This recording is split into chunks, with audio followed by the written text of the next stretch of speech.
तुला दृष्टी यावी म्हणून डोळ्यात घालण्यास अंजन टिकत केले. जितक्यांवर मी प्रेम करीतो तितक्यांचा निषेध करून त्यांना शिक्षा करतो. म्हणून आस्था बाळग आणि पश्चाताप कर.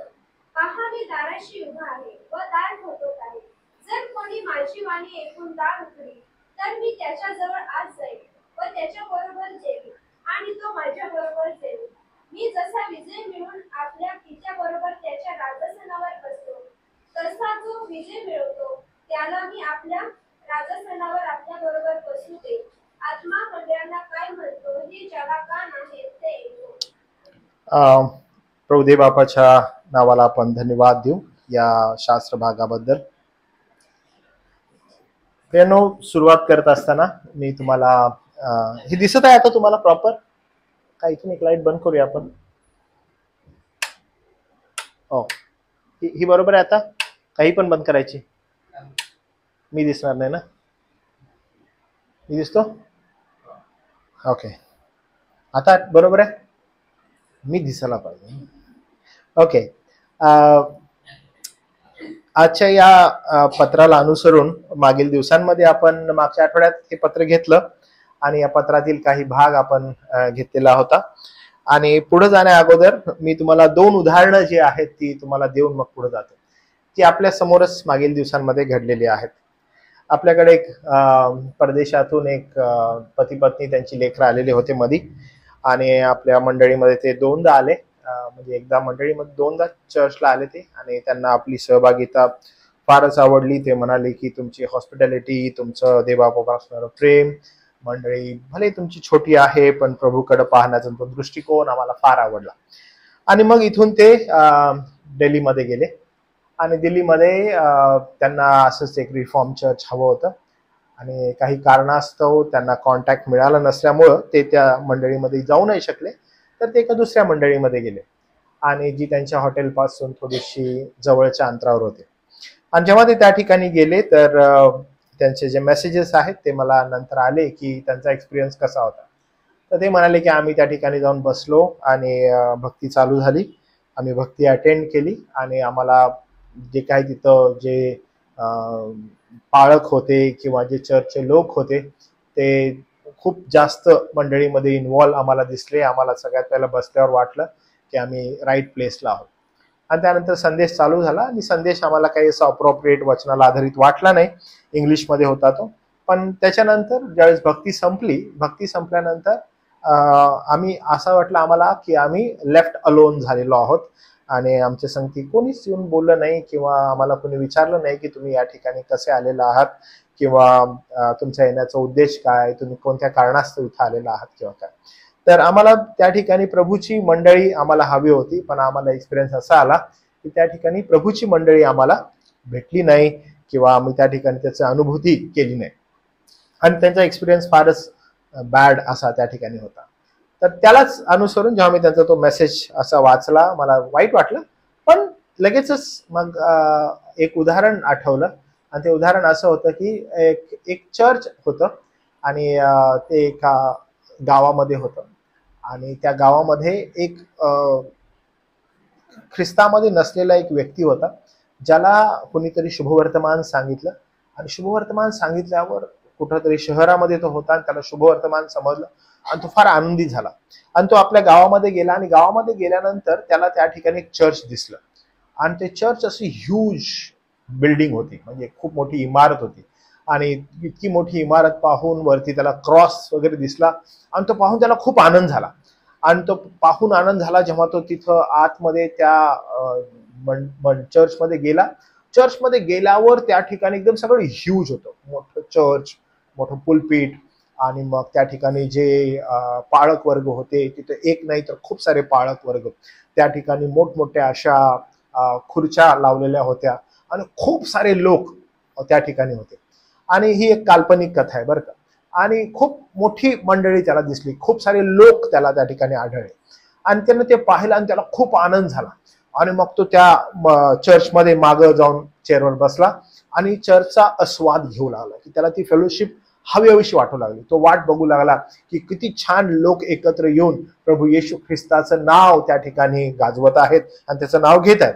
आणि तो त्या ठिकाणी बसला, आणि बसल्यानंतर त्यानं ते चर्च पाहिलं, मेसेज आले, गाणी फार सुंदर होती, सगळेजण हसत खेळत होते, एकदम हसत खेळत असणारं वातावरण होतं. चर्च सुटलं आणि चर्च सुटल्यानंतर प्रत्येक जण एकमेकाला भेटू लागले. आणि हा जो व्यक्ती होता, या व्यक्तीला पण असं एकदम लेफ्ट अलोन वाटलं की मॅन ती कोणच असं काही येऊन प्रेमानं बोललं नाही, काय नाही, आणि त्याला ते वाईट वाटायला आणि तो एकदम निराश झाला आणि पहिला रविवार गेला. मग तो म्हटला कदाचित सगळे बिझी असतील आणि म्हणून मला असं कोणी ग्रीट नाही केलं, मला कोणी येऊन भेटले नाहीत, मला ती एक जो वॉर्मनेस मंडळीमध्ये हवा आहे तो मला मिळाला नाही, माझी सहभागिता ब्रदर्सची आहे ती मला मिळाली नाहीये. मी त्या ठिकाणी होतो, मी संदेश ऐकला, मी त्या ठिकाणी लोकांसाठी बोलत होतो, पाहत होतो, हसत होते वगैरे सगळं, पण मला ते भेटलं नाही. पण तो दुसऱ्या रविवारी पुन्हा त्या ठिकाणी गेला, कारण दुसरं कुठलंच चर्च नाही, परत तशीच ती मोठी इमारत, तसेच लोक, तसाच संदेश, तसेच ते लोक एकमेकांनी भेटत होते. आणि मग चर्च संपलं. चर्च संपल्यानंतर पुन्हा तो वाट बघत आहे की माहिती कोण मंडळीतील बंधुगण येतील आणि बोलतील, माहिती हस्तांदोलन करतील, पण परत कोण नाही. आणि त्यांना हे ऐकलेलं होतं की नाही, प्रभूची जी सहभागिता आहे ती ब्रदरन्स आहेत, विश्वासणारे एकत्र येतात आणि विश्वासणारे येऊन त्या ठिकाणी येऊन प्रभूची भक्ती करतात. आणि पुन्हा तसंच झालं. मग तिसरा रविवार आला, तो पुन्हा नाराज होऊन गेला. पुन्हा तिसऱ्या रविवारी भक्तीला सुरुवात झाली आणि तो फार आशेनं भक्तीमध्ये बसला आणि पुन्हा भक्ती सुरू झाली. पुन्हा खूप असा लाईव्हलीनेस, गाणी आणि त्या ठिकाणी संदेश, आणि त्या ठिकाणी एव्हरीवन एकमेकांसंगतीच हसत खेळत आहे. आणि ह्याला वाटलं की ह्यानं जाऊन पुन्हा ती बोलण्याचा किंवा समजून घेण्याचा प्रयत्न केला, पण तरी त्यांनी कोणी एवढं काही मिळून मिसळून त्याला घेतलं नाही. आणि तो फार नाराज झाला आणि नाराज होऊन असं कसं काय बंधुवर्ग असू शकतात असं त्याला वाटलं आणि खूप खिन्न होऊन तो त्या ठिकाणी निघून लागला. आणि निघाल्यानंतर अचानकपणे त्याच्या खांद्यावर एकाने हात ठेवला जेव्हा तो निघत आहे, आणि हात ठेवला आणि त्याला विचारलं की बंधू काय झालं. त्यानं तो म्हणला की माझी तुम्हाला गोष्ट मी सांगतो की गेले 3 रविवार झालं मी इथे येत आहे आणि मला त्या फेलोशिपचा आनंद घ्यायचा आणि मला तिथे जाऊन बंधुगणांसाठी वेळ घालवायचा, म्हणजे बायबल स्टडी असो किंवा संदेश, मला इन्व्हॉल्व्ह व्हायचं आहे त्या सगळ्यामध्ये, माझ्या बंधुवर्गांमध्ये मला इन्व्हॉल्व्ह होऊन त्या भक्तीचा स्वाद घ्यायचा आहे, प्रभूची सहभागिता किती अद्भुत आहे ती जाणीव करून घ्यायची. आणि तो रडू लागला आणि रडत असताना तो त्याला खांद्यावर हात ठेवून त्याला कन्सोल करू लागला. त्याला म्हणलं काय काळजी करू नको, तू असं होत असतं, माझ्या संधी सुद्धा असंच झालेलं आहे. आणि त्याला एकदम आश्चर्य वाटलं, त्याकडे बघितलं, म्हणलं तू यांनी पण असं झालं, म्हणजे तू पण ह्याच सिच्युएशन मधून चाललाय ह्या मंडळीमध्ये. तो म्हटलं हा बिलकुल याच सिच्युएशन मधून मी जात आहे, म्हणजे मी पण येत आहो, मी पण त्या ठिकाणी बसत आहे आणि मलाही तसंच अनुभूती येत आहे. आणि तोही त्याच्याकडे बघू लागला आणि तो म्हणा तुला किती वर्ष झालं किंवा किती दिवस झाले इथे येऊन तुला अनुभव होत आहे. तो म्हणतो तुला किती झाले, बोलतो 3 आठवडे मला झाले. तो म्हटलं जेव्हापासून हे चर्च स्थापित झालंय, हे लोकल चर्च जेव्हापासून स्थापित झालंय मला सेम अनुभव आहे, म्हणजे जेव्हापासून हे चर्च आहे तेव्हापासून मी इथं आहे, पण मला सेम अनुभव आहे. पण तुला वाईट नाही का वाटत. बोलतो मला खूप वाईट वाटतं, पण मी काय करू, चर्च स्थापन झाल्यापासून मी इथं. ते बोलतो तुझं नाव काय. ते बोलतो माझं नाव येशू आहे. बोलतो इथं स्टार्टिंग पासून एंड पर्यंत सगळं माझ्या नावात चालू आहे, पण मीच लेफ्ट आलो नाही, म्हणजे एव्हरीवन इज इन्व्हॉल्व, मीच नाहीये. म्हणजे मंडळीच्या स्थापनेपासून माझं नाव घेऊन माझ्या नावानं हे सगळं चालू आहे, पण मीच नाहीये. त्यामुळे अशी अवस्था होते बरं का मंडळांची, की एव्हरीवन ही काल्पनिक आहे बरं का. असं कोणी बोलू नये की येशू चाललाय हात खांद्यावर घालतो आणि येशू बोलतो काय मग कुठं चाललाय, असं काही नाहीये. पण ही एक काल्पनिक कथा आहे की हे असं घडत असतं की सगळं येशूच्या नावात चालू आहे, पण प्रभू येशूच नाहीये, म्हणजे त्यालाच बाजूला केलेलं आहे. आणि अशीच घटना होत आहे. याला सगळ्यात मोठं कारण काय, तर ह्याला सगळ्यात मोठं कारण जे आहे ते लाउदिकिया मंडळीविषयी जेव्हा आपण वाचायला लागतो तर आपल्याला कळतं की एक्झॅक्टली ह्याचं पिक्चरायझेशन कसं आहे आणि प्रभूची मंडळीकडून असणारी अपेक्षा काय आहे. म्हणून आपण सुरुवात केलेली होती की तिची हिस्ट्री मागच्या वेळेस आपण पाहिली लाउदिकियाची, की का ह्याला अशा रीतीने एवढं कडक शब्दात बोललेलं आहे. पण आज आपण अजून थोडस डीप मध्ये ह्याचा शिकण्याचा प्रयत्न करूया की ह्याला नेमकं काय बोलण्यात आलेलं आहे आणि काय सांगण्यात आलेलं आहे. मी पुन्हा एकदा 14व्या वचनापासून तुमच्यासाठी वाचत आहे. आपण 14व्या वचनापासून ह्याच्यामध्ये थोडस पाहूया. लाउदिकिया येथील मंडळीच्या देवदूताला लिही. आपण दरवेळेस हे शिकत असतो की देवदूत म्हणजे जो आहे तो संदेश देणारा, मंडळीची काळजी घेणारा, संदेशवाहक आहे, पाळक आहे, किंवा तो प्रस्तबस जो आहे त्याला असं लिहिलेलं आहे, जो मंडळीची काळजी घेतो. मग आपल्याला हेही दिसतं की 22वं वचन असं म्हणतं, आत्मा मंडळास काय म्हणतो, हे ज्याला कान आहे तो ऐको. आणि मंडळास म्हणाल्यानंतर हे आपल्याला प्लुरल दिसतं. प्लुरल म्हणजे त्या ठिकाणी अनेक मंडळांना असं लिहिण्यात आलेलं आहे. म्हणजे हे पत्र लाउदिकिया मंडळीला उद्देशून आहे, पण त्याचबरोबर हे पत्र सगळ्या मंडळांसाठी पण खुलं आहे. मग तिथं असं लिहिलेलं आहे, जो आमेन, जो विश्वासू व खरा साक्षी, जो देवाच्या सृष्टीचे आदिकरण, तो असं म्हणतो. मग आपल्याला दिसतं की येशू ख्रिस्तानं प्रत्येक पत्रामध्ये वेगवेगळे इंट्रोडक्शन दिलेलं आहे. आणि या ठिकाणी खुद्द प्रभू येशू ख्रिस्त स्वतःला आमेन म्हणतो. तो म्हणतो मी विश्वासू आहे, खरा साक्षी आहे. कारण पुढे ज्याला जे सांगायचं आहे ते सांगण्यासाठी तो त्या ठिकाणी एक पाया फार सुंदर रीतीनं रचत आहे. आणि तो सांगत आहे की मी आमेन आहे, आणि मी विश्वासू आहे, मी खरा साक्षी आहे, देवाच्या सृष्टीचे आदिकरण आहे. आणि तो म्हणतो की देवाच्या सृष्टीचं आदिकरण का, तर मी तुम्हाला मागचा जो आपला बायबल स्टडी आहे त्याच्यामध्ये मी तुम्हाला विश्लेषण करून सांगितलं की सृष्टीचं आदिकरण म्हणजे काय आहे, सृष्टीची सुरुवात कुणापासून आहे. इतकंच नाही तर मनुष्याचा पुत्र ज्यावेळेस तो असं म्हणतो, जो पुनरुत्थित झालेला आपला ज्येष्ठ बंधू आहे प्रभू येशू ख्रिस्त, तो स्वतःविषयी ते बोलत आहे. हे असं बोलल्यानंतर 15वं वचन आपल्याला सांगतं की पहा तुझी कृत्ये मला ठाऊक आहेत. सगळ्यात पहिला आपण मागच्या बायबल स्टडीला पाहिलं की तुझी कृत्ये ठाऊक आहे. त्याचा अर्थ काय की प्रभू येशू ख्रिस्त तुमच्या आणि माझ्याकडे ज्या दृष्टिकोनातून बघत आहे ती दृष्टिकोन असा आहे की तुझी कृत्ये मला ठाऊक आहेत. कृत्ये कधी येतात, कृत्ये म्हटल्यावर तुमचं असणारं फळ. तुझी कृत्ये मला ठाऊक आहेत.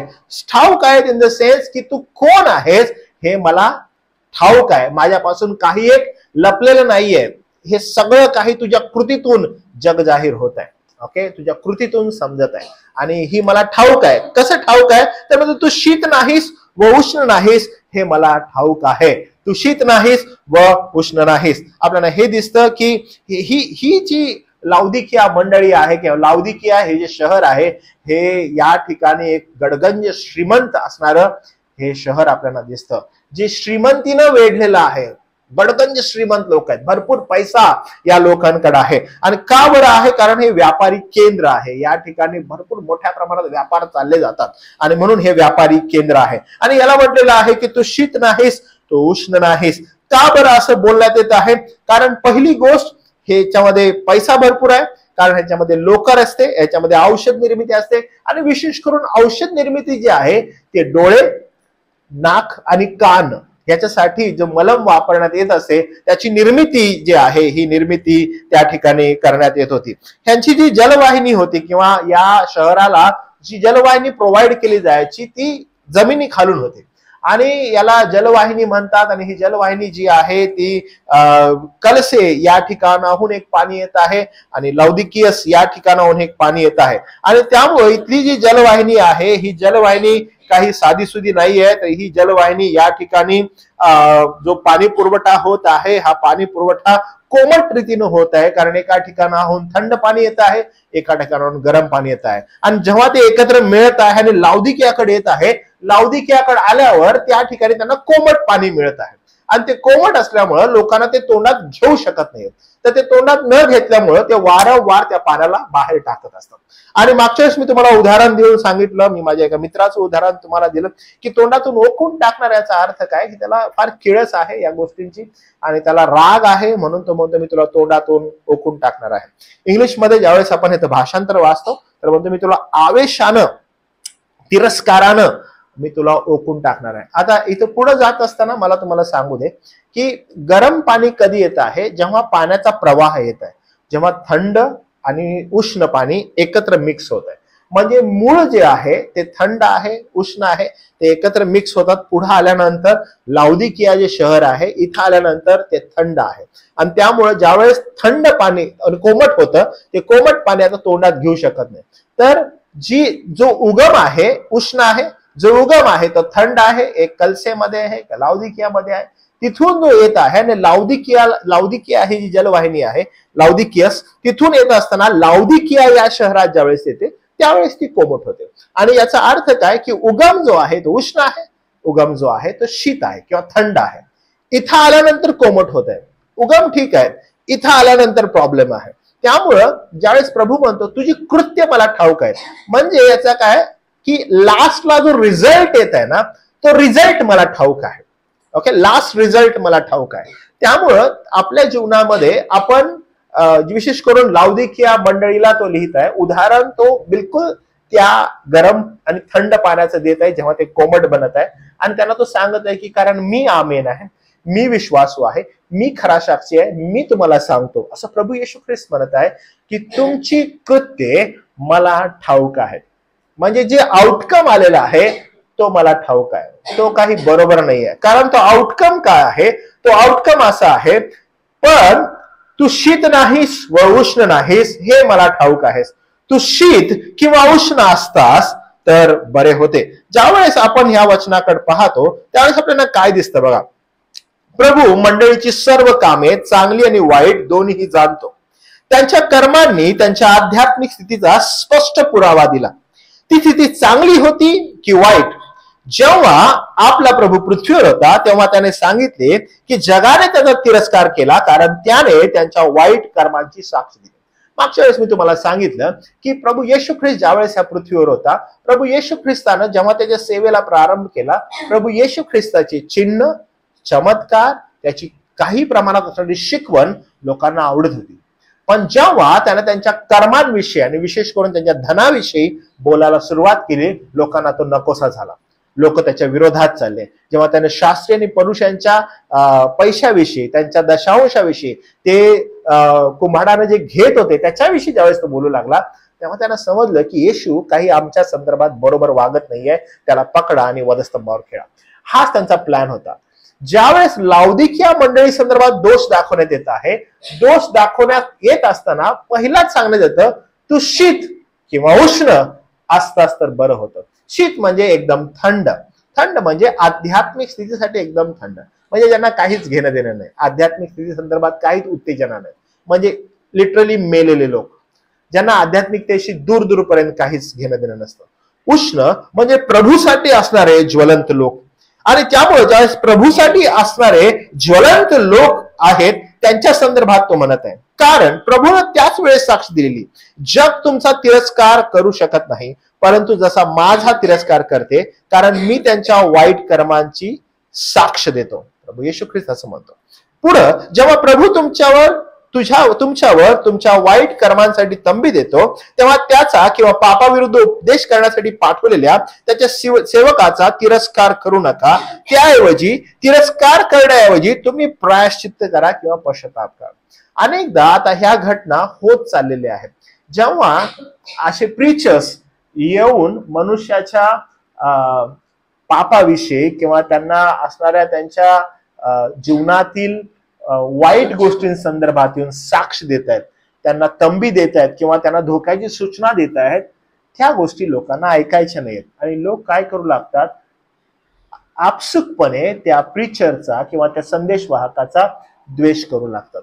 आणि ही जी गोष्ट आहे ही पवित्र शास्त्रामध्ये आपल्याला प्रारंभापासून दिसते. मग तो एलिया असो किंवा आता आपण नवीन करारामध्ये असणारे योहान बाप्तिस्मा करणारा असो, प्रभू येशू ख्रिस्त असो, पॉल असो, पेत्र असो, जेव्हा त्या लोकांनी येऊन मनुष्याच्या पापा संदर्भात त्यांना जाणीव करून द्यायला लागले, तेव्हा ते लोक त्यांना आवडत नव्हते. त्यांचा प्लॅन एकच असायचा, आणि त्यांचा प्लॅन काय होता की त्यांनी त्यांना मारून टाकावं. ज्यावेळेस आपण रिफॉर्मेशनच्या टायमाला बघतो, आणि रिफॉर्मेशनच्या टायमालाही जेव्हा जेव्हा लोकांना पापा संदर्भात जाणीव करून देणाऱ्या गोष्टी सांगण्यात येत होत्या, त्यांचे डोळे उघडण्यात येत होते, तेव्हा तेव्हा पापी स्वभाव जो मनुष्यामध्ये आहे त्याचा प्लॅन फक्त एकच असायचा, काय की याला मारून टाका. आणि हेच त्यांनी प्रारंभापासून केलेलं आहे, हेच त्यांचा दृष्टिकोन होता. आणि त्यामुळे जेव्हा आपण हे वाचायला लागतो आपल्याला कळतं की हे बरोबर नाहीये.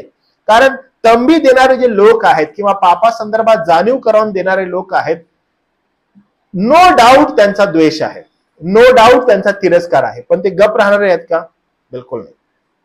ते बोलणारे आहेत, ते न थांबणारे आहेत, कारण देवबाप त्यांना पाचारण करतो, ते मनुष्याचं ऐकत नाही. ठीक आहे. आणि अशी अनेक उदाहरणं तुम्हाला पवित्र शास्त्रामध्ये आढळतात. आणि मग 16व्या वचनात ज्यावेळेस आपण येतो, पण तू तसा नाहीस, कोमट आहेस. कोमट म्हणजे काय? तर गरम किंवा थंड नाही, तर कोमट. आसपासच्या हिरोपोलिस मध्ये गरम पाण्याचे झरे होते, तर कलसेस मध्ये थंड पर्वतीय पाणी होते. पण लाउदिकियाचे पाणी मैलोनी मैल वाहून नेल्यानंतर खराब आणि कोमट होत असे. जसं मी तुम्हाला प्रारंभी सांगितलं, हिरोपोलिस, सॉरी मगासपासून मी लाउदिकियस म्हणत आहे, पण हिरोपोलिस आणि कलसे जे आहे, इथून येणारं जे पाणी आहे, हिरोपोलिस मध्ये गरम पाणी आणि कलसेमध्ये थंड पाणी, हे एकत्र मिळून लाउदिकियामध्ये येत असे आणि मग ते पाणी कोमट होत असे. याचप्रमाणे लाउदिकियाची मंडळी गरम, आध्यात्मिक जोमाने परिपूर्ण किंवा थंड, ख्रिस्ताला स्पष्टपणे नाकारणारी अशी नव्हती. म्हणजे एकदमच गरम आध्यात्मिक दृष्टिकोनातून किंवा एकदमच थंड अशी नव्हती, म्हणजे एकदम पूर्णपणे नाकारणारी. दोन्हीपैकी कोणतंच नाही. तर मग कोणतं आहे? तर कोमट. कोमट म्हणजे काय? खोटे ख्रिस्ती असून खरे ख्रिस्ती नव्हते. आता ह्याच्यामध्ये खोटे ख्रिस्ती आणि खरे ख्रिस्ती ह्याच्यामध्ये फरक आहे. ठीक आहे. खोटे ख्रिस्ती जे आहेत त्यांना आपण काय म्हणता येईल? कोमट. आणि खरे ख्रिस्ती कोण? जे आहेत उष्ण. आणि आजची ही जी युद्ध आहे, आजच्या जगामध्ये असणारे युद्ध, ते कोमट आणि उष्ण ख्रिस्ती यांच्या संदर्भात आहे. आणि मंडळीला हे उष्ण आणि कोमट हेच समजत नाहीत. कारण थंड तर तुम्हाला मंडळीत लोक दिसणार नाहीत. ठीक आहे. थंड असे लोक तुम्हाला मंडळीत दिसणार नाहीत. थंड म्हणजे कोण? जे प्रभूला अजिबात ओळखत नाहीत, आध्यात्मिक ख्रिस्ताला स्पष्टपणे नाकारणारे लोक तुम्हाला मंडळीत दिसतील का? बिलकुल नाही. त्यांना थंड म्हणण्यात आलेलं आहे. आणि मग प्रभू या ठिकाणी म्हणत आहे, तू थंड नाहीस आणि तू उष्ण नाहीस, तर तू कोमट आहेस, म्हणजे मधला. आणि मग ही जी प्रजाती आहे, मी सदैव असं म्हणत होतो, प्रजाती म्हणजे कोणाला म्हणतात माहिती का? प्राण्यांच्या जो कळप असतो त्यांना प्रजाती म्हणतात. वेगवेगळ्या प्राण्यांचे वेगवेगळे कळप. तर जेव्हा त्यांना प्रजाती म्हणतात, जेव्हा आपण मंडळीकडे पाहतो तेव्हा ह्या दोनच प्रजाती असतात. कोणत्या माहित आहे? एक आहे कोमट आणि एक आहे उष्ण. तर आता हे मंडळी निर्भर आहे की मंडळी कोणत्या दृष्टिकोनातून पुढे जात आहे. आध्यात्मिक दृष्टिकोनातून एकदम जोमाने आणि परिपूर्ण असणारी जी मंडळी आहे तिला उष्ण मंडळी म्हटलेलं आहे. आणि जी मध्यम म्हणजे ज्याला कोमट, ज्याला आपण म्हणू शकतो की जे मुखवटे घालून मंडळीत येत आहेत. कशाची मुखवटे घालत आहेत? तर आध्यात्मिकतेचे मुखवटे घालत आहेत. ठीक आहे. आणि मग मी त्यांना सदैव म्हणत असतो की ख्रिश्चन, गावखेड्यांमध्ये त्यांना ख्रिश्चन म्हणतात. ख्रिश्चन का ख्रिश्चन म्हणतात? कारण ते फक्त असं नाही बरं का, काही जण असे आहेत की ज्यांना बोलता येत नाही ख्रिश्चन, पण काही जण मुद्दामपणे स्वतःला ख्रिश्चन बनवून घेतले. त्यांना फक्त क्रिसमसला चर्चला जायचं आहे, त्यांना गुड फ्रायडेला चर्चला जायचं आहे, आणि मग त्यांना ईस्टरला चर्चला जायचं आहे, आणि कधी कधी जमलं तर त्यांना न्यू इयरला चर्चला जायचं आहे. आणि असे ख्रिस्ती खूप सारे तुम्हाला आढळतील.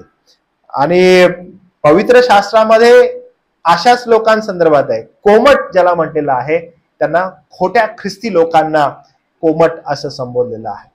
आणि मग हेच मंडळीमध्ये आहे, एकतर उष्ण आहेत किंवा एकतर कोमट आहेत. आणि जे कोमट आहेत त्यांच्या संदर्भात प्रभू येशू ख्रिस्त तुम्हाला या ठिकाणी तिरस्कारानं बोलताना आढळत आहे, की तो तिरस्कार करत आहे.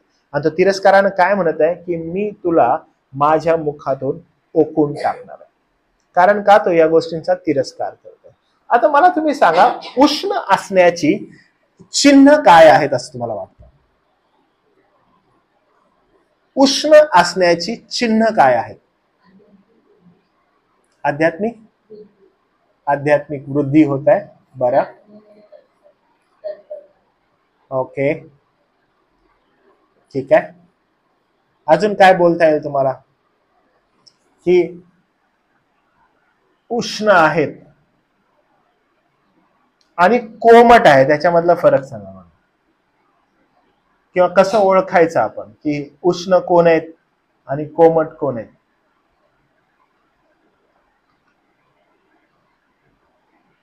कसं ओळखाल बरं? मी वाटल्यास लिहून घेतो पॉइंट्स. कसं ओळखायचं की उष्ण कोण आहे आणि कोमट कोण आहे? किंवा मंडळीला कसं ओळखायचं की उष्ण आहे आणि कोमट आहे?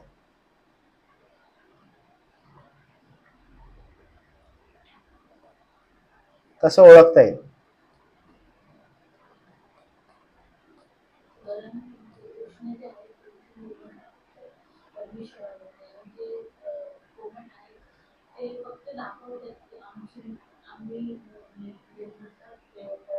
बरं, अच्छा, तसे असतात. बरं, अजून काय सांगता येईल कुणाला ऍडिशन? वचन आधारित, वचनाधीन असणारे उष्ण आहेत.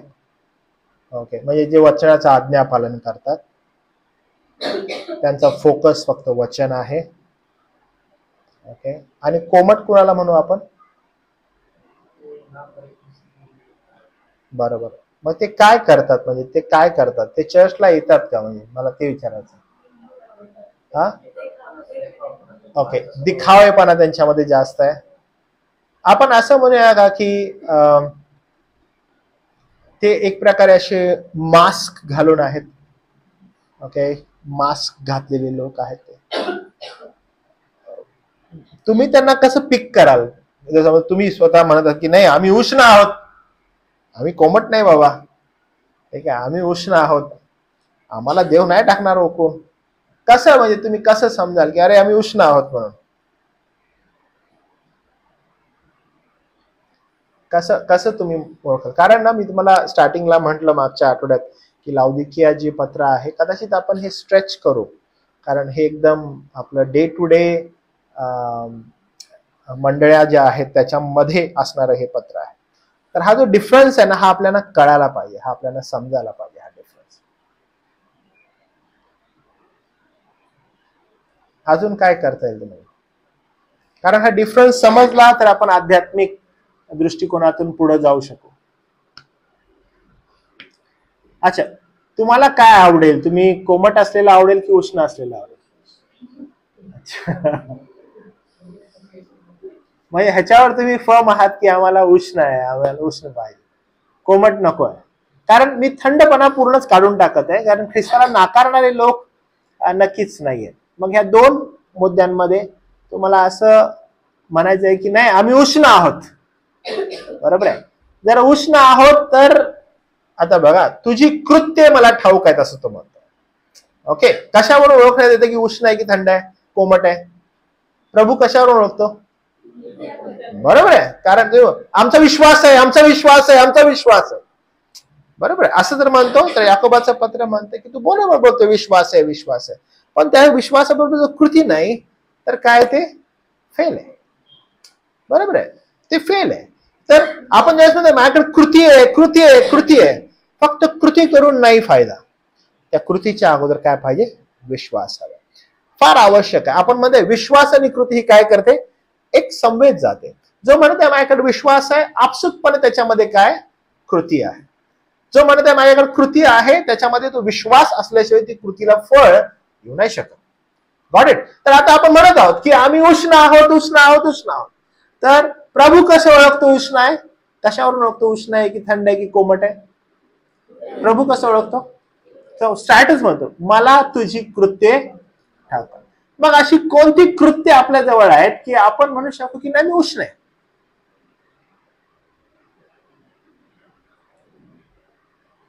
आणि जो कोमट आहे तो असं काही वेगळं करत आहे की तो कोमट झालाय. तुम्हाला समजत आहे की आपण थोडं थोडं कसं एकदम वेगळ्या एका पाथवर जात आहे आणि विचार करत आहे की काय आम्ही उष्ण आहोत, आमची कृत्ये ठरवतील की आम्ही उष्ण आहोत.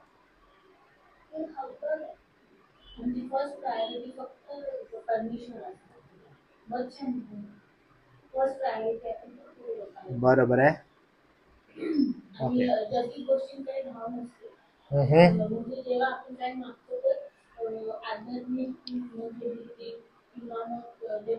आध्यात्मिक वृद्धीकरिता मागतो असं. ओके,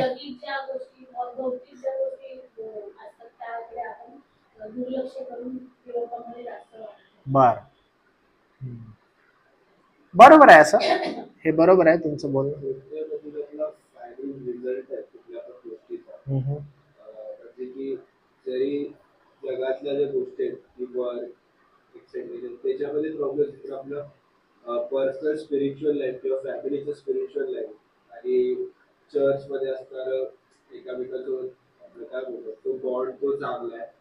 आणि असणं म्हणजे कोमट असणं म्हणजे ते लोक सॉरी जगात त्यांचं सगळं चांगलं आहे किंवा ते चांगलं स्वतःहून करायचं ट्राय करतात तिकडे त्यांना काही घेतलं पाहिजे त्यांना समजतंय वरच्या ते त्यांच्या लाईफ मध्ये इम्प्लिमेंट करतात की त्यांना त्यांचा फरक नाही पडत. पण त्याची जर ते लोक प्रार्थना देखील करतात तर स्वतःच्या स्पिरिच्युअल लाईफ साठी स्वतःच्या फॅमिलीच्या ग्रोथ साठी काही तर हे काम आमचं असं नुसतं मागायचं. बरोबर ऍप्ट आहे तू ऍप्ट आहे एकदम बरोबर आहे. मग आता समजा आपण आपल्या या आध्यात्मिक प्रवासामध्ये आहोत आणि जेव्हा आपण आपल्याला अनालाइज करतो की कारण प्रभू एकदम कणखर रीतीनं लाउदिकिया मंडळीद्वारे संपूर्ण मंडळांना सांगत आहे की तू उष्ण नाहीस आणि तू शीतही नाहीस. तू उष्ण किंवा शीत असतात तर बरं असतं पण तू काय झालास तू कोमट आहेस हे तो एकदम स्पष्टपणे सांगत आहे. म्हणजे मला तुम्हाला परत एकदा ही जाणीव करून द्यायची आहे की कुठं कधीही प्रभूच्या आध्यात्मिक जीवनामध्ये जगत असताना मधला रस्ता नाहीये. तुम्हाला कळत आहे मधला रस्ता नाहीये. म्हणजे तुम्ही प्रॅक्टिकली मला हे डिसिजन घ्यावं लागलं असं नाही होऊ शकत. तुम्हाला कधीही जर चूज करायचं आहे म्हणजे जर तुमच्या जीवनात कृती तुमच्या जीवनातून बाहेर आला पाहिजे तर ती कृती कोणती बाहेर येईल माहितीये का? ती कृती तुमची फक्त एकाच गोष्टीद्वारे बाहेर येईल आणि ती म्हणजे आध्यात्मिक निवड म्हणजे दुसरे कोणतेच नाही. एकदा जॉन पायपर जे आहेत ओके जॉन पायपर नावाचे प्रभूचे सेवक आहेत आणि त्यांना असंच ते शिकवत असताना आता ते वृद्ध झालेले आहेत आणि ते शिकवत होते आणि शिकवत असताना ते म्हणाले की आपल्या दैनंदिन जीवनामध्ये तुम्हाला हजारोपेक्षा जास्त डिसिजन रोज घ्यावे लागतात. म्हणजे तुमच्या वैयक्तिक जीवनामध्ये तुम्हाला हजारो डिसिजन घ्यावे लागतात. म्हणजे समजा आता माझा हात थकलाय मी इथे ठेवू का? ओके आता मी हात असा करू का? ओके मी चष्मा काढू की घालू? ओके मग मी असं करू का? बायबल उघडे ठेवू की बंद करू? मग मी ह्या टॅब असा ठेवू की असा ठेवू? मग ह्याला कसं ठेवायला पाहिजे मी? ओके ओके मग आज दरवाजा बंद करूया. अरे मी आलेले एसी लाव म्हटलं लावायला पाहिजे का? अरे हे पडत होतं ह्याला पकडलं का मी? देर आर प्लेंटी रिझन्स आणि गोष्टी आहेत ज्या तुम्हाला डिसिजन घ्यायचे असतात एव्हरी डे. ओके आता मला तुम्ही सांगा ती प्रत्येक गोष्ट शास्त्रात नमूद आहे का? नाही. ओके आता तुम्ही रोडवर आहात आणि रोडवर चालत आहे फिरत आहे बोलत आहे तुमचे मित्र भेटतात. ओ हाय हाऊ आर यू? आता मी कसं बोलायला पाहिजे? ओके ह्याला हाय करू की नाही करू? ओके ह्यादी जाऊ की नाही जाऊ? ओके आज काम आहे जाऊ की नाही जाऊ? हो आज बायबल स्टडी आहे काय करायला पाहिजे मी? There are plenty of things which we have to decide. खूप साऱ्या गोष्टी ज्या मला करायच्या. हो मी आज गाणी गाऊ की नाही गाऊ? अरे आज मला काय करायला पाहिजे? मी काम करायला पाहिजे की नाही करायला पाहिजे? आज जेवण बनवायला पाहिजे की नाही बनवायला पाहिजे? अरे काय बनवायचं आहे आज? म्हणजे तुम्हाला विचारेल की मला किती निर्णय घ्यायचे. ओके तर प्रत्येकच निर्णय शास्त्रामध्ये नमूद आहे का? नाही. पण शास्त्रामध्ये एक गोष्ट फार चांगल्या रीतीनं नमूद केलेली आहे पवित्र शास्त्रामध्ये आणि ती गोष्ट अशी आहे की तुम्ही काय करा. बोले तुम्ही 12वा अध्याय रोमकरास पत्र आणि 1 आणि 2 तुम्ही आपली शरीरे जिवंत पवित्र देवाला ग्रहणीय यज्ञ म्हणून समर्पित करा ही तुमची आध्यात्मिक सेवा. आणि इंग्लिशमध्ये असं नाही रिन्यू युअर माइंड. तुम्हाला समजत आहे? तुम्ही नवीनीकरणाने पुढे जा. कसं करा? तुमचं नवीनीकरण करा. ऍज सून ऍज तुमची बुद्धी आणि तुमचं हे जे ज्ञान आहे हे ज्या वेळेस वचनाला बांधील होईल त्यावेळेस तुमच्या जीवनामध्ये जे निर्णय तुम्ही घ्याल ज्या गोष्टी तुम्ही कराल त्या पवित्र शास्त्र आधारित असतील. पण जर तुम्ही तुमच्या माइंड रिन्यू वचनामध्ये केलं नाही आणि मग नैतिकता आधारित तुम्ही जर निर्णय घेऊ लागला तर ते साफ चुकीचे होतील. आता उदाहरणामध्ये बघा नैतिकतेच्या आधारे अनेक चांगले पेरेंट्स आपल्या मुलांना शिकवतात, खोटं बोलू नको, खरं बोल, चांगलं शिकवत आहेत ना, खरं बोल, चांगलं राहा, हो ना, योग्य प्रकारे चालायचं, योग्य प्रकारे बोलायचं. आता जेव्हा जेव्हा कधी कधी आई वडिलांना त्रास होतो त्यावेळेस आई वडील एम्बॅरेस होतात ना, जिथं समजा एटिकेट शिकवतात. आता समजा कुणाच्या घरात गेलं आणि मुलगा गेला डायनिंग हॉलमध्ये जाऊन चॉकलेटवर हात मारला आणि आला, पेरेंट्स किती एम्बॅरेस होतील. मग बघा, कधी कुणाच्या घरात गेलं, हे एक पेरेंटिंग आहे ना, कुणाच्या घरात गेलं तर त्या ठिकाणी जाऊन असं चॉकलेट उचलायचं नाही, केक असं बघत बसायचं नाही, खायचं नाही. आता एखादं पोरग आहे, ओके, तर आपल्या हे सारखं, आता समजा इथं कोणाचा एक अननोन व्यक्ती त्याचा केक कापत आहे आणि आलं ते पोरग, मला केक आवडतो आणि ते आला हात मारा त्याचा. हा खूप जण असतात असे, हात मारला आणि पहिलाच काढा, केक कट व्हायच्या अगोदर साहेबांनी घेतलाय आणि चालू केला, हॅपी बर्थडे त्याचाच झाला. तर मग एम्बॅरेस किती होईल आई वडिलांना, यार माझं पोरग, माझी पोरगी अशी कशी निघाली. मग काय करतात, नैतिकते आधारित मुलाला असं करायचं नाही बाळा, रॉंग, आपण असं, म्हणजे योग्य शिक्षण द्यायला लागलेत का, बरोबर आहे, योग्य शिक्षण द्यायला लागलेत.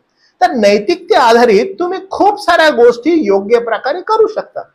पण जर ही नैतिकता तुम्हाला स्वर्गाच्या राज्यात घेऊन जाईल का, बिलकुल नाही.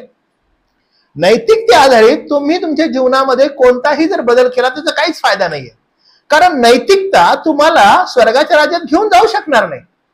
इनफॅक्ट तू शीत किंवा उष्ण असतास तर बरं होतं असं म्हटलं तर ख्रिस्ताला स्पष्टपणे नाकारण्याच्या कॅटेगरीमध्येच ते असणार आहे, भलं नैतिकतेने तुम्ही एकदम 101% योग्य असाल. म्हणजे तुम्ही इतके छान आणि सुसभ्य असाल व्यक्ती, म्हणजे दारूला तर स्पर्शही करणार नाही व्यक्ती, एकदम स्वच्छ, सिगरेट तर अजिबात वाढणार नाही, तंबाखू तर कधीच मळणार नाही.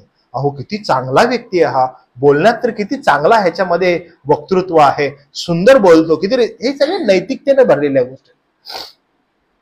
आणि नैतिकता तुम्हाला स्वर्गाच्या राज्यात नेईल का, नाही. आता इथंच मेन घोळ झालाय. मेन घोळ काय झालाय, जे कोमट आहेत त्यांना असं वाटतं नैतिकतेनं जगणं आणि येशूचं नाव असणं बस झालं आम्हाला. नैतिकतेनं जगणं आणि येशूचं नाव वाचणं म्हणजे आम्हाला बस झालं. म्हणजे काय, आठवडाभर मला जे करायचंय ते मी करतो, आठवडाभर मला जसं राहायचंय तसं मी राहतो, रविवार आल्यावर मी दूत बनतो. पाळक साहेब मला फक्त बोलू देत, येऊन जराशे 2 शब्द बोला, भाऊ संदेशच द्यायला तयार, म्हणजे फुल संदेश. आणि आठवडाभर काय केलंय, हे मळलंय, हे टेबलावर बसलाय, मला 90 दे आणि मला 60 दे, सिगरेटचे फवारे मारलेत, पण चर्च मध्ये आला, अरे रे रे. आणि पाळक साहेब म्हणतात बोलता का 1-2 शब्द, कारण पाळकाला माहित नाही ना बाहेरचं जीवन. आठवडाभर साहेबांनी काय गुल खिलवलेत. पाळक साहेब किती प्रेमानं आला आतमध्ये, मग त्याला बोललो, बाबा बोलतोस का, मग हा पाळक साहेब बोलतो ना मी, 2 शब्द थँकफुल, आणि मग बायबलची वचनं काय काढतोय, धडाधड काय बोलतोय, आणि चर्चचे लोक पण इम्प्रेस एकदम, वा वा वा. मला आठवतं मी एकदा एक चर्च घ्यायचो एकदम अगोदर, सेवेला सुरुवात झाली त्यावेळेस, तर एक तरुण होता, माझ्यापेक्षा वयानं मोठा होता त्यावेळेस, पण तो तरुण होता. आणि रविवारी काय झालं की मी ॲज युजल बाईकनी डोंबोली या ठिकाणी जायचो भक्ती घेण्यासाठी, आणि हा मला खूप चांगला वाटायचा चर्चमध्ये. आणि अचानकपणे मला रविवारी तो चर्चला येण्या अगोदर तो एका पान टपरीवर दिसला आणि मस्त फुकत होता. आणि मी त्याला चर्चमध्ये एकदम चांगला मुलगा असा समजत होतो, बघा म्हणजे माझ्या विचारांमध्ये तो एकदमच छान. आणि रविवारीच भाऊ मस्त चालू आहे चर्चला येण्या अगोदर, आणि मला त्यानं बघितलं आणि त्याला हे नाही दिसलं की मी ह्याला ऑलरेडी बघितलंय. मग ह्यानं काय केलं, पटकन सिगरेट अशी माग केली आणि मला ह्या हाताने केलं, प्रेज लॉर्ड पाळक साहेब. आणि मी पण खूप शहाणा, कारण मी ह्याला ऑलरेडी बघितलं. मी गाडी माझी टर्न घेतली आणि बिलकुल त्या पानपट्टी समोर गेलो. म्हटलं कसं काय बेटा, कसं आहेस, हा पाळक साहेब बरं आहे बरं आहे असं त्यानं बोलला. मी म्हटलं बेटा मागून धूर काय येतोय, म्हणलं मागून धूर काय येतोय, म्हणतो कसला कसला, म्हणून त्याने मागच टाकलं. मी म्हटलं बरं ते खाली पडलेलं मी बघितलं. कारण का भयानक मुखवटे घातलेले लोक आहेत. म्हणजे लिटरली पाळकांना तर फसवतातच. अहो येशूला फसवायला पण ना मागं पुढे नाही बघत. कोण आहे ते? हे कोमट आहेत. आणि प्रभू काय म्हणतो, मी तुम्हाला ओकून टाकणार आहे. म्हणजे मुखवटे घालून मंडळीमध्ये येणारे लोक त्यांना अप्रिय आहेत. अप्रिय आहेत ते. तो म्हणतो एकच गोष्ट, एकतर उष्ण असा किंवा एकतर शीत असा. शीत कोण आहे? जे ऑलरेडी नेमलेले आहेत, ज्यांना नाशासाठी नेमलेले आहेत. आणि हे कोमट जे आहेत हे ठकवणारे आणि फसवणारे आहेत. आणि हा खूप मोठा एक गोंधळ मंडळांमध्ये चालू आहे आणि तो चांगला नाहीये. त्यामुळे आज तुम्हाला आणि मला काय करायचंय, तुमची आणि माझी चाचपणी व्हायला पाहिजे. समजलं का? काय होतंय मी पुन्हा आठवण करून देतो तुम्हाला. नैतिकतेनं जगणं, बरं ते मंडळीत असो किंवा बाहेर असो, असं वाटत की हे ख्रिस्ती जगणं आहे. नैतिकतेनं जगणं म्हणजे काय? असं वाटतं की ख्रिस्ती जगणं आहे. हो किती छान, असं छान राहतो बघा. हळूहळू चालतो, प्रेमानं बोलतो. तुम्हाला कधी माझं उदाहरण सांगितलं मी तुम्हाला? हो फार मजेशीर आहे, तुम्हाला हे आवडेल. मी मुंबईमध्ये आलो. ओके. आणि मुंबईमध्ये 98 ला आलो मुंबईमध्ये. 98 ला आलो आणि मी छेडानगरमध्ये एका हॉस्टेलमध्ये राहत होतो. खाली चर्च होतो आणि मला कधी चर्चला गेलो नव्हतो, पण नंतर मला मंडळीमध्ये जायला आवडू लागलं आणि चर्चमध्ये मला भाग घेऊ वाटला. आणि मग कालांतरानं एक वेळ आली ज्यावेळेस मला बाप्तिस्मा घ्यायचा होता. आणि मग मी त्या चर्चमध्ये बाप्तिस्मा घेतला. आणि बाप्तिस्मा संदर्भात मी काही गोष्टी वाचलेल्या होत्या आणि त्याच्यामध्ये असं ऐकलेलं होतं आणि पालकांनी मला शिकवलं होतं की तुमचं जीवन बदललं पाहिजे. आणि म्हटलं बदललं पाहिजे म्हणजे मग तुम्ही एकदम ट्रान्सफॉर्मेशन तुमचं झालं पाहिजे. म्हणजे तुम्ही जे असे होता तुम्ही तसे व्हायला पाहिजे. आणि मग कसं, म्हणजे मला समजा मी पाळखाबरोबर कसं राहायला पाहिजे. तर ते म्हणाले की तुझं जीवन बदललं पाहिजे, तुझ्या मधून सगळा काही मीपणा निघून गेला पाहिजे, तू नम्र व्हायला पाहिजे, तुझ्या जीवनामध्ये हंबलनेस हवा आहे. आणि म्हटलं वाव, माझा बदल व्हायला पाहिजे. आणि मग बाप्तिस्मा झाला. आणि बाप्तिस्मा झाल्यावर दुसऱ्या दिवसापासून हॉस्टेलमध्ये माझं चालणंच बदललं. मी एकदम असं चालू लागलो, एकदम शांत. आणि कुणालाही आलं तर बोलायचो हॅलो ब्रदर, हॅलो सिस्टर.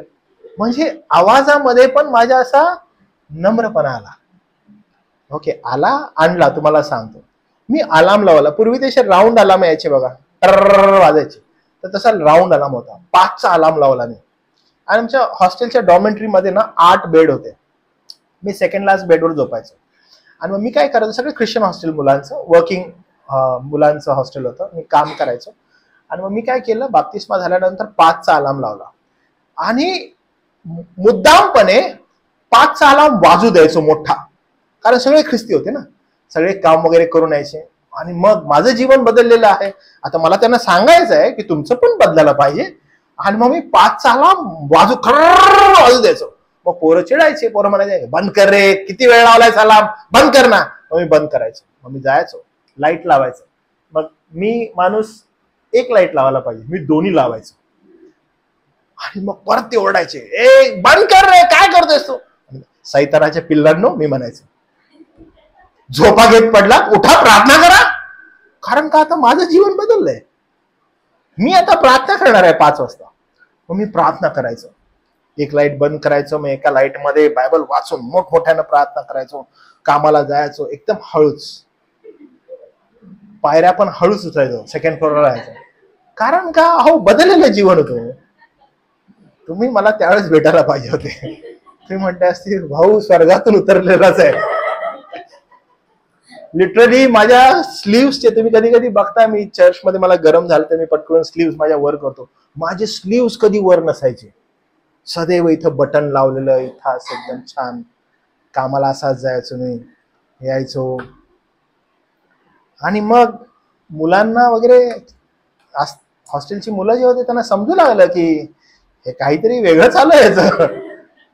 आणि मग ते मला विचारत होते की काय झालंय तुला, म्हणजे काय झालंय. चेंज्ड, मी बदललेलो आहे. मग ते म्हणायचे की किती दिवस असं राहणार आहेस? नाही, आता मी बदललेलो आहे, तर मी पूर्ण बदललेलो आहे. आणि मग त्यांना समजलं की हा जास्त हे स्ट्रेच नाही करू शकणार.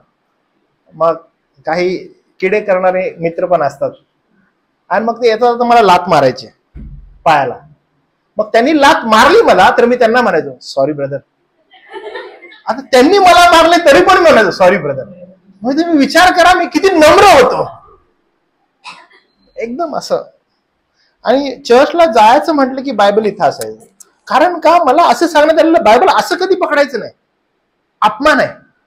मी असं पकडायचं.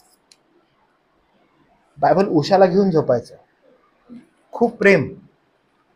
मग हळूहळू तो 5चा जो अलार्म आहे तो 6चा झाला, कारण थोडं थका लागलो मी.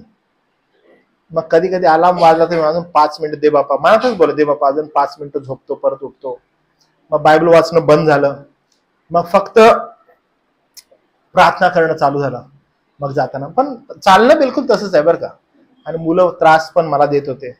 तुम्हाला मी सांगतो प्रियानो, मी ना हे अराउंड फक्त 2-1 महिने स्ट्रेच केलं, म्हणजे 60 दिवस स्वतःला स्ट्रेच करून करून. भले ते टायमिंग चेंज होत होतं, पण हे जे चालणं वगैरे आहे ना, स्ट्रेच मी तेवढं केलं 60 दिवस.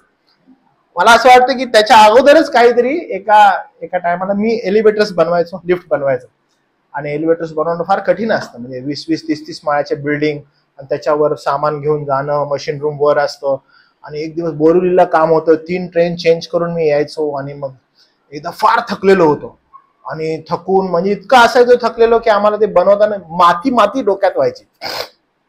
आणि एकदा थकून आलो मी, आणि आल्यानंतर मग माझा एक मित्र होता, आणि ऍज युजल मी थकलेलो होतो, आणि त्याने ते बघितलं. पण मी थकलेलो असताना पण मी नम्र होतो. म्हणजे मी असाच आलो, मी हॅलो ब्रदर असं म्हणून वर आलो. आणि त्यानं मला ऍज युजल पुन्हा उभारलेले 3-4 जण असे होते, आणि मी जाताना माझ्या पायात पाय घातला. आणि मी थकलेलो होतो, मला फुल इरिटेशन होतं. मी किती दिवस म्हणजे स्वतःला स्ट्रेच करू. मी म्हटलं काय बे, एवढ्या दिवस झालं तू मला लाथा मारतोय. संपलं त्या दिवशी. तो म्हटला थांब, मारू नकोस, ही तुझी रियालिटी आहे. किती दिवस मुखोटे घालशील, किती दिवस मुखोटे घालून फिरशील. मी तुम्हाला सांगतो की अनेकदा नैतिकतेनं राहणं म्हणजे एक प्रकारचा मुखवटा घालून फिरणं असं झालंय. म्हणजे इतकं भयान झालेलं आहे हे. मी तुम्हाला उदाहरण अशासाठी देतो की जर समजा मी तुमच्या कामावर आलो किंवा तुमच्या फ्रेंड्स मध्ये आलो की I see the same life जे तुमच्या मंडळीत आहे, I see the same life जे तुमच्या घरात आहे. कारण जर तुमचा कुठेही मुखवटा आहे, प्रॉब्लेम आहे बरं का, प्रॉब्लेम आहे. कारण हीच मेन गोष्ट आहे. काय होत आहे की मुखवटे घालून फिरणं आणि रिन्यू युअर माइंड, म्हणजे इथं तुमचा बदल होणार, इथं वचन येणं, म्हणजे योग्य प्रकारे तुमचं जीवन जगत असताना यथायोग्य निर्णय शास्त्रानुसार तुम्हाला घेता येतील. असं बिलकुल नाही होणार बरं का की कोणीतरी अकस्मात रीतीने तुमच्या बुद्धीमध्ये काहीतरी घुसवत आहे. आणि म्हणून पेंटिकॉस्टलिझम जे आहे त्याच्यामध्ये असं बोलण्यात येतं की रहमा आणि लोगस म्हणजे रिटर्न वर्ड ऑफ गॉड, आणि रहमा म्हणजे जो प्रगट होणारं वचन आहे ते. आणि अकस्मात माझ्या डोक्यामध्ये प्रगट झालं वचन आणि मी तुम्हाला सांगतो, तर हे सशास्त्र नाहीये, लोगस इज ट्रू. तर तुम्हाला जे वचन हवं आहे ना तुमच्या बुद्धीमध्ये, ते लोगस हवंय, देवाचं वचन. म्हणजे काय होईल माहितीये का, तुमचं बुद्धी कॅप्चर असेल देवाच्या वचनाने. आणि ज्यावेळेस देवाच्या वचनाने कॅप्चर असेल तेव्हा कुठं काय कसं बोलावं हे वचन आधारित तुम्हाला आठवण येईल. कारण पवित्र आत्मा तुम्हाला दिलेला आहे की तो आठवण करून सांगेल तुम्हाला की बघ वचनात हे लिहिलेलं आहे, तुला असं राहायचं आहे, तुला हे करायचं आहे. कारण वचनच काय ते तुम्हाला वाचवू शकेल प्रत्येक सिच्युएशन मध्ये. म्हणून तू उष्ण नाहीस, तू शीत नाहीस तर तू कोमट आहेस असं म्हटलेलं आहे. तो कोमटपणा जो मुखवटा धारण केलेला आहे त्याविषयी बोलण्यात आलेला आहे. आणि मुखवटा कोणता आहे जर पडताळून करून आपण बघितलं तर हे फार डेंजर आहे बरं का. तो त्याला म्हणतो की तुम्ही जसं लाउदिकियाचं पाणी घाणेरडं तुम्हाला वाटतं, तुम्ही ते तोंडात घेऊ शकत नाही, तसंच खोट्या विश्वासाचे लोक, खोटे लोक मला अप्रिय आहेत, मला ते आवडत नाहीयेत. कारण का तुम्ही कशावर तुमची प्रौढी मिरवत आहात. 17 वचन बघा बरं, वाचा 17 वचन. कोण वाचेल? तुमची प्रौढी, तुमचा गर्व कशावर आहे बरं? मी श्रीमंत आहे. हा, काय म्हटलेलं आहे? तुम्हाला काय वाटतं? तुम्ही श्रीमंत आहे, इथून सुरुवात आहे. सुरुवात कुठून आहे? मी श्रीमंत आहे. बरं पुढं मी धन मिळवले. बघितलं, मी धन मिळवलंय. तो मला काही उणे नाही. हा, 3 गोष्टी आहेत. काय काय बघा, मी काय, मी श्रीमंत आहे, मी धन मिळवलेलं आहे आणि मला काय, मला काहीच उणे नाहीये. मला समजतंय मी धन मिळवलेलं आहे, मी श्रीमंत आहे, मला कशाची उणीव नाही, मला कुणाची गरज नाहीये. I am alone capable.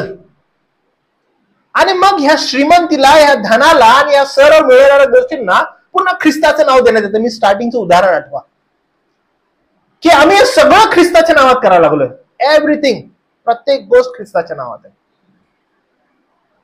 सगळं ख्रिस्ताच्या नावात मिळवत आहे असं तुम्हाला वाटत आहे. पण शास्त्र काय म्हणतं, पुढे काय लिहिलंय वचन?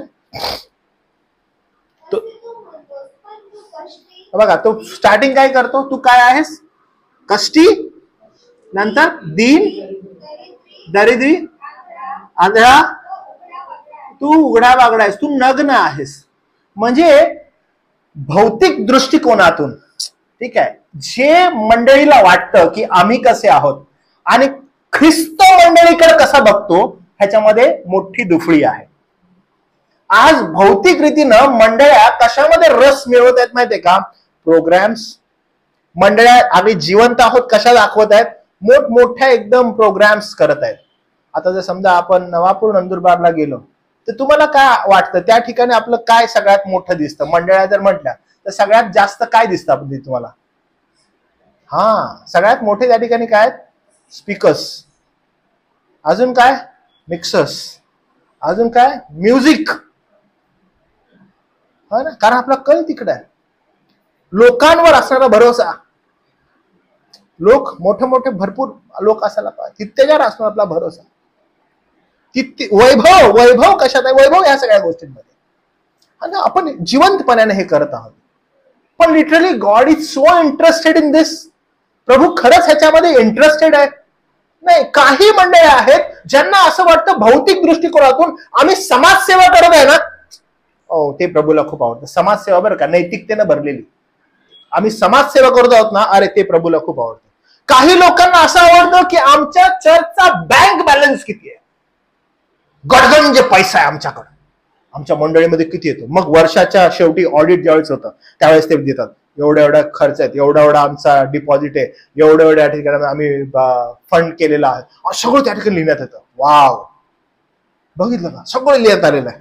आणि त्याच्यावर त्यांची प्रौढी आहे, त्याच्यावर त्यांचा गर्व आहे.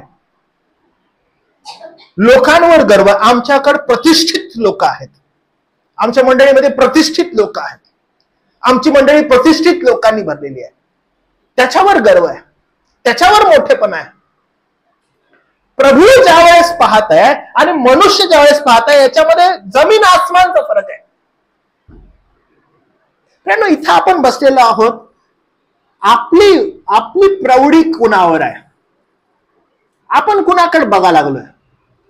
आपण कशाविषयी गर्व करत आहे? आपण जर बोस्ट करावं, पॉल असं म्हणतो माझं बोस्ट फक्त ख्रिस्त आहे, दुसरं कोणच नाही. आम्ही कुणाच्या नावानं उंच करावं? आम्ही कुणाच्या नावानं उंच? फक्त ख्रिस्त, दुसरं कोणच नाही. कारण तो आमची संपत्ती आहे, तो आमचं धन आहे, तो आमची संतुष्टता आहे.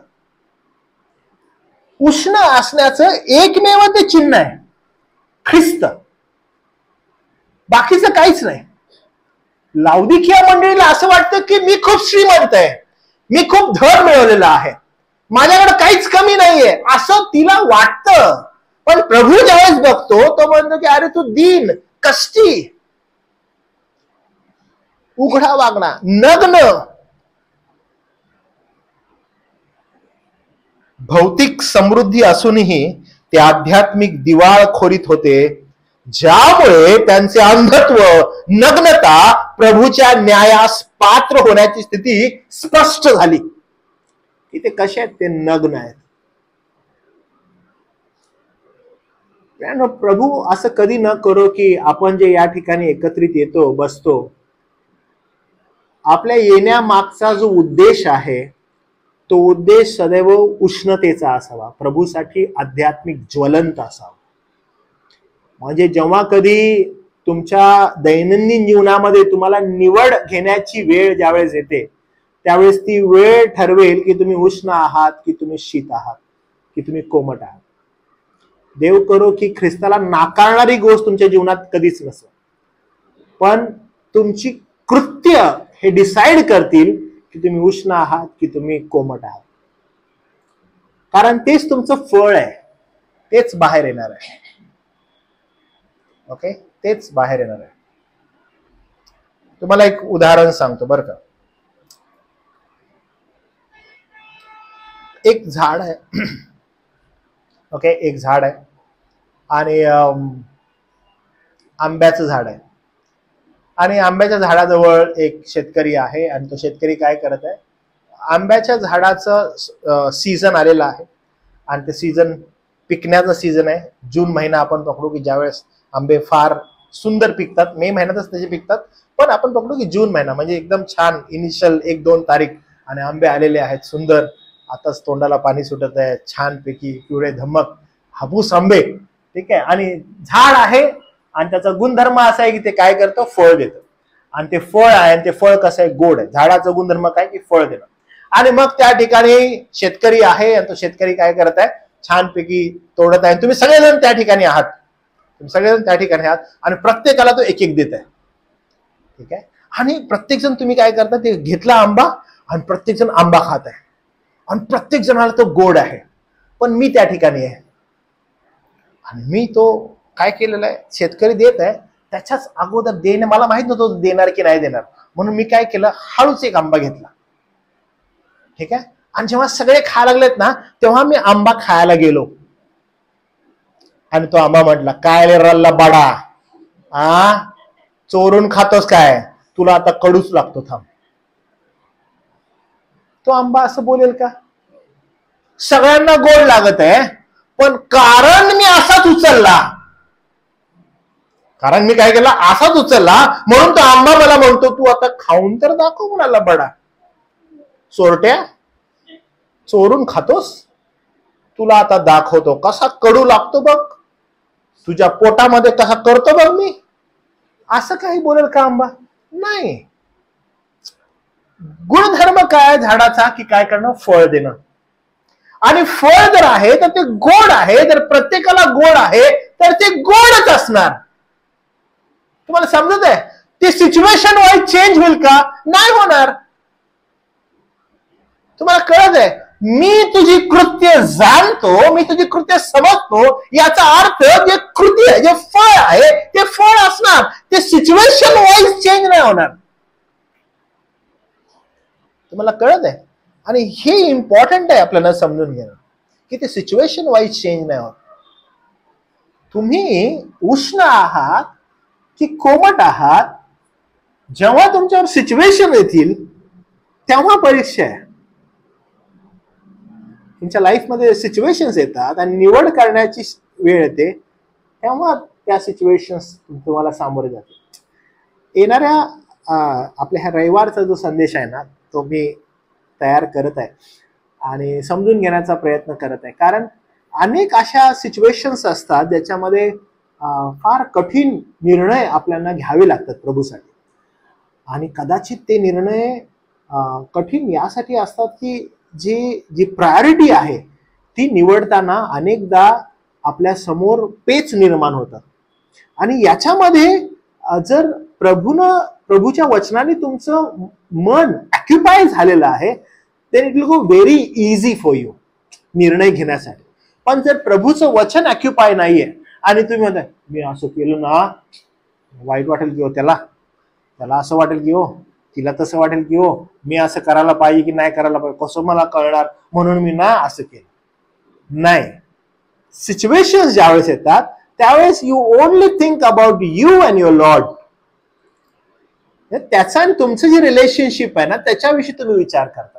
कारण जो उष्ण आहे तो त्या संदर्भात म्हणतो की माझी आध्यात्मिक वाढ कशी होऊ शकेल, मी माझे निर्णय कसे घेऊ शकेल, कारण हीच आपली प्रायोरिटी असणं आवश्यक आहे, तोच आपला फोकस असणं आवश्यक आहे. आणि लाउदिकिया जी स्वतःला म्हणत आहे की मी श्रीमंत, मी खूप धन कमवलेलं आहे, सगळं काही माझ्याजवळ आहे, असं तिला वाटत आहे. म्हणजे भौतिक दृष्टिकोनातून हो ना, पाहिल्यानंतर असं वाटतं काय चर्च आहे रा, मस्त, काय बिल्डिंग आहे, काय लोक आहेत, काय प्रोग्राम्स आहेत, जबरदस्त, मला त्या चर्चमध्ये जायचं, हो मला त्या लोकांमध्ये उठायचं बसायचं. मी तुम्हाला सांगतो हे एकदम मोठं पिक्चरायझेशन आहे.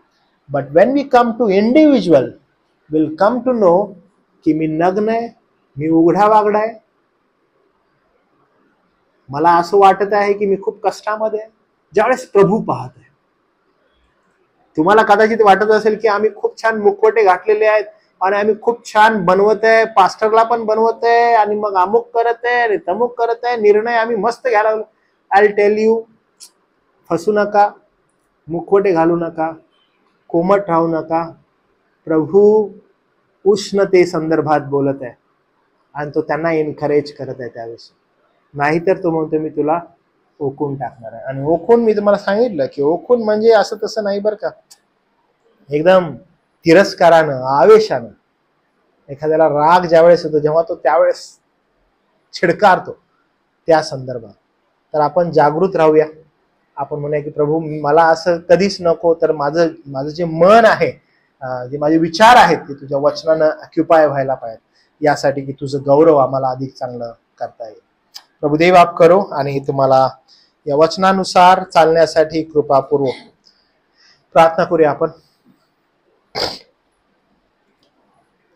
प्रभुदेव बापा, आम्ही तुझे मनापासून आभार मानतो की ही संधी आम्हाला दिलीस, की प्रभू आम्ही अशा रीतीनं एकत्रित यावं, तुझं वचन शिकावं आणि त्यावर मनन करावं. लाउदिकिया मंडळी दे बापा आम्हाला खूप साऱ्या गोष्टी समजावून सांगते, आम्हाला आमच्या जीवनाचं अवलोकन करायला मदत करते. प्रभू आम्हावर दया कर, आमचा विश्वास वाढव आणि प्रभुदेव बापा ख्रिस्ताची प्रीती, त्याचं प्रेम प्रभू आम्हाला कळावं. आमचं मन ख्रिस्ताच्या वचनाने ऑक्युपाय असावं, यासाठी की दैनंदिन जीवनामध्ये ज्या गोष्टी आम्ही करतो त्या करण्यासाठी आम्हाला सहायता आणि मदत मिळावी. प्रभू यावेळेला आम्ही सर्व गौरव, मान, सन्मान तुला देतो, कारण देवबापा ते तुझा आहे. आम्ही तुझ्या दयेसमोर पुन्हा एक वार नतमस्तक होतो. विशेष करून प्रभुदेवापा यावेळेला आम्ही आमचे बंधू ब्रेट यांची आठवण करतो. फार कठीण सध्या परिस्थितीतून ते जात आहेत, अजून त्यांच्या पासपोर्टचं काम झालेलं नाहीये. प्रभू आम्ही तुझ्याकडे पाहतो, विनंती करतो की देवबापा त्या गोष्टी जुळून याव्यात, असं घडून येऊ दे. प्रीताची देवा आम्ही आठवण करतो की ती ज्या ठिकाणी आहे तुझी कृपा पुरव, तिचं काम तू आशीर्वादित कर आणि तिला लवकर आम्हामध्ये घेऊन ये. सर्व गौरव, मान, सन्मान आम्ही तुला देतो, कारण ते तुझा आहे. तारणारा प्रभू येशू ख्रिस्त त्याच्या नावात प्रार्थना केली म्हणून देवा तू ऐक. आमेन. सलाम सगळ्यांना.